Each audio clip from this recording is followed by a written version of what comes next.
Okay, what do you want to know, guys, about how I became this way, or what Yeah, happened? What happened? How did you become Okay, this way? straight up what happened. It started off, I was living with my girlfriend, and she started drinking and doing some other prescription drugs and everything else, and she flipped out.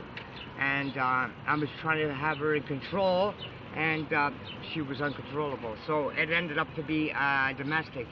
Somebody had called the police because I was trying to settle her down so she wouldn't hurt herself, and she was trying to jump off the porch 3 stories.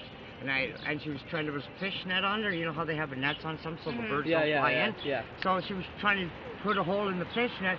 So I said, no way, because I'll be charged with a murder charge if you jump over. Police don't care. They're there to charge somebody. Yeah. So I grabbed her and knocked her down with me so she don't jump, you know, onto the porch again, because she was trying to get off the porch. And so what happened, the police come along and arrested me because I was trying to not let her jump. They don't care about that because I touched her. I have a domestic assault. So I did 8 months in jail, and here I am now. And this is what I'm doing now to try to pull myself back out and to find an apartment and stuff like that and to have my life back. Yeah. And in the meantime, I have to try to sell some papers so I can come up with some money every day until something better comes along, and so I can take this misery away from me, you know what I mean? So I can get off the street again. Okay. How long have you been living like this? For about a year now. Yeah? Almost a year, just about a year. So what was your occupation before you went I used to do quite a few different things. I used to be out in Vancouver. I used to work in a sawmill out there. What else did I do? I used to work in a sawmill. I did scuba diving for a little while for a big company to help build bridges and stuff like that. We're doing the how do you say, you know, the big pillars that go down into the water. We're chipping away at that, all the stuff around there, so we could build some walls to take all the water from the river. The little how do you put it? Those little steel walls. Yeah. So we could work down below, so we could build support systems for the bridge, for the bridges. Okay. Okay. How long have you been in Toronto? For about 5 years now, 6 years. You know, but I have family here too, though. Oh, yeah. But I don't want to let my family know I'm in this state now. You know what I mean? It's kind of embarrassing and stuff.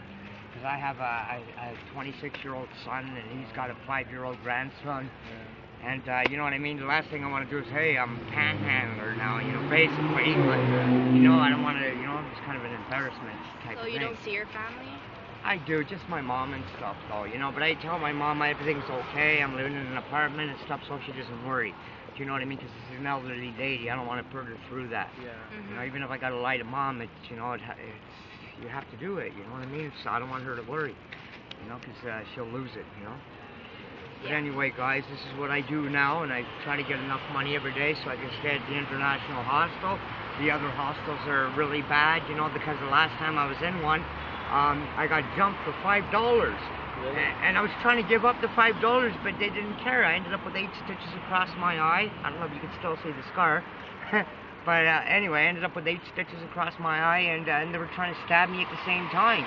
But I got out of that. I gave up the money and I ran, you know. Yeah. But I won't go back there anymore. I come up with $28 every day for the International Hostel on Dundas and Lansdowne area. So that's what I do every day now, just to try to get by my through my day.